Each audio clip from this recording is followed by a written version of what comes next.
Everyone, and thanks for being here today to start our study on Revelation chapter 13. Let's join John as he writes that chapter. Rev to 13, 1-2-10 NKJV, verse 1. Then I stood on the sand of the sea, and I saw a beast rising up out of the sea, having 7 heads and 10 horns, and on his horns 10 crowns, and on his heads a blasphemous name.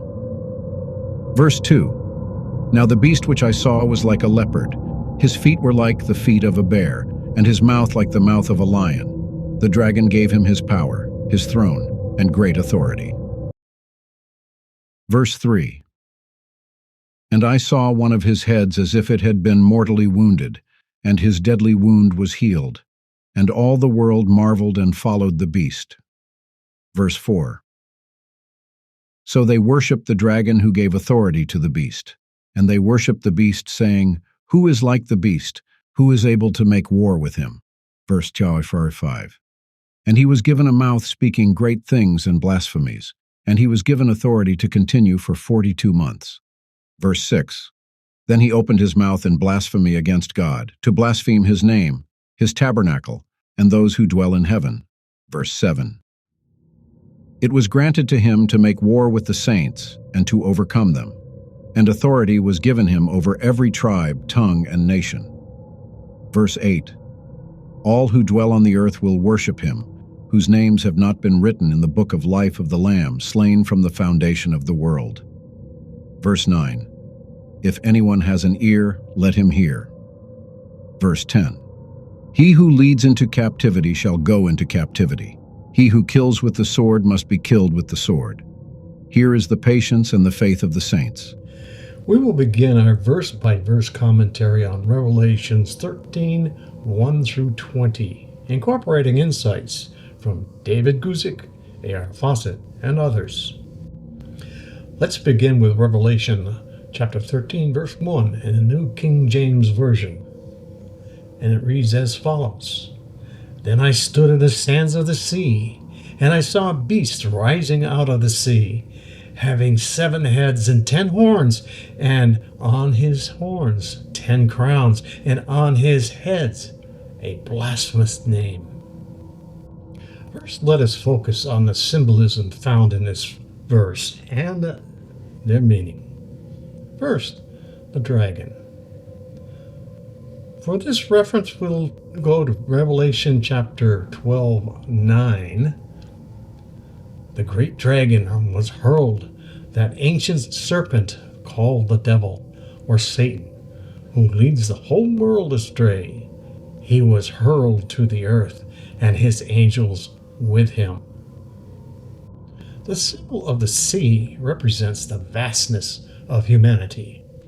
Let's look in Isaiah 57:20, and we will read, But the wicked are like tossing sea, which cannot rest, whose waves cast up mire and mud.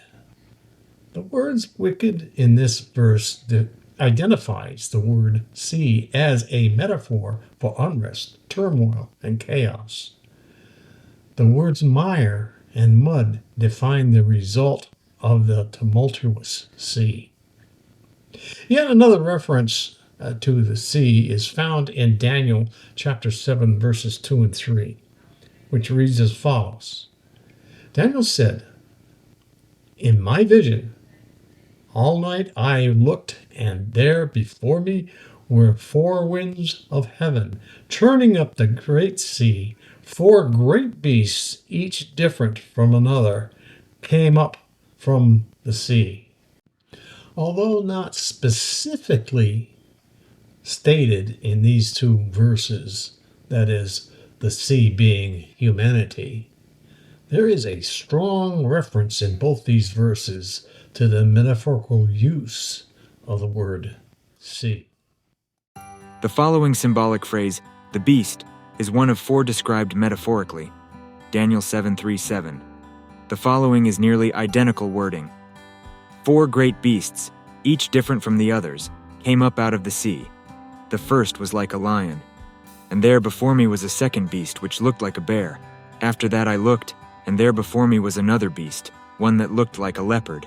After that, in my vision at night I looked, and there before me was a fourth beast, terrifying and frightening and very powerful. In Daniel chapter 7, verses 19 through 21, the nature of the beast is explained to Daniel. This first verse is just jam-packed with symbolism. Let's focus on the symbolism found in verse 1 and their meaning. First, the dragon. Revelation 12:9 reads, "The great dragon was hurled down, that the ancient serpent called the devil or Satan, who leads the whole world astray. He was hurled down to earth, and his angels with him." Now, by this reference, we see the dragon is identified as Satan, the devil, and the serpent of Genesis. We now come to the word sea and what it represents. Sea represents the vastness of humanity. In Isaiah 57:20 we read, "But the wicked are like a tossing sea which cannot rest, whose waves cast up mire and mud."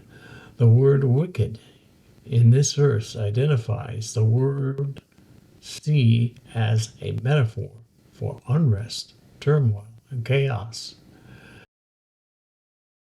The words mire and mud define the results of this tumultuous sea. Yet another reference to the sea is found in Daniel 7, verses 2 through 3, which reads as follows. Daniel said, "In my vision, at night I looked, and therefore before me were the four winds of heaven, churning up the sea, for great beasts, each different from the other, came up out of the sea." The symbolic phrase, the beast. Now, what about the 10 horns and 7 heads? In Daniel 7:17 reveals the meaning of the fourth beast. Revelation 17:9 through 10 reads this way. This calls for the mind with wisdom. The 7 heads are 7 hills on which the woman sits. There are also 7 kings. 5 have fallen. 1 is. The other has not yet come. But when he does come, he must remain for a little while. Now, the 7 hills. Jerusalem was referred to as the city of 7 hills. And it is often compared to the city of Rome, which also calls itself City of 7 Hills. Hi, Bill. Better late than never. I interpret the 10 horns and 10 crowns as symbols of the beast's power and authority given by Satan. The horns represent 10 kings who will arise and support the beast, while the crowns signify their authority and dominion. Aaron, you've been rather quiet so far. What do you think of Dave's interpretation of this verse? Hi, Bill. I have been fascinated by these symbols and wanted to hear what you had to say about them. Along with Dave, I also see the 10 horns as representing 10 kings or kingdoms. However, my expectation is that these kings will have a significant role in the end times, supporting the beast and opposing God's people. The last portion of verse 1 states, "The beast had blasphemous names on its head." Once again, let's use Scripture to interpret Scripture. Turn to Revelation chapter 17, verse 3, and read along with me. "Then the angel carried me away in spirit into the wilderness. There I saw a woman sitting on a scarlet beast that was covered with blasphemous names and had 7 heads and 10 horns." This will conclude this video on Revelation chapter 13, verse 1. This verse had a lot of symbolism in it, and it took a little bit of time to explain each and every symbolic meaning. I sure hope you can join us next week for our next forum, which begins at 9:30 a.m., being held at Fellowship Bible Church, Middleburg, Florida. I hope to see you there. Until then, God bless you and yours.